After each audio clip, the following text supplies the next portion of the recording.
Okay, today's video, I'm doing a little studio tour. So here's the entrance basically to my studio. I've got some finished work hanging up on the wall there, and at the end, here's my studio assistant. Say hello, Tess. Yeah, well, she said hello, really, doggy terms. And this is my painting room, and this is as neat as this room is ever going to get because I just cleaned it. And this to me is very, very clean. I don't know how long I can maintain it. So these two walls right here, these are my painting walls. They've got nails in the wall or screws in the wall that I can attach hang paintings on like that to paint on.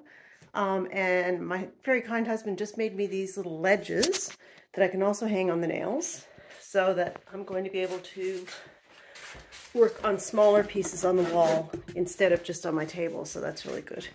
I'm actually going to make a kind of dramatic transformation in here because that wall's not going to be a painting wall anymore. I don't use it.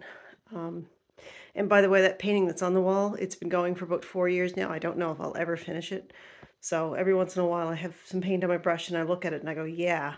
And I walk over and I make a tiny mark and then walk away from it and leave it for months. So I've got some paints hung on the wall there, bunches of tools, nice place to relax, and here's my lovely view.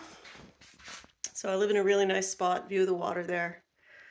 And my painting table is currently set up with 2 different stations because I've been working with collage a lot lately. So this is my collage station, that's my painting station.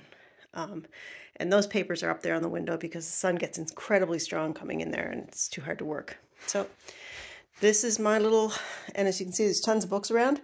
They're mostly not for reading, they're mostly for ripping up. Anyway, okay, that's it.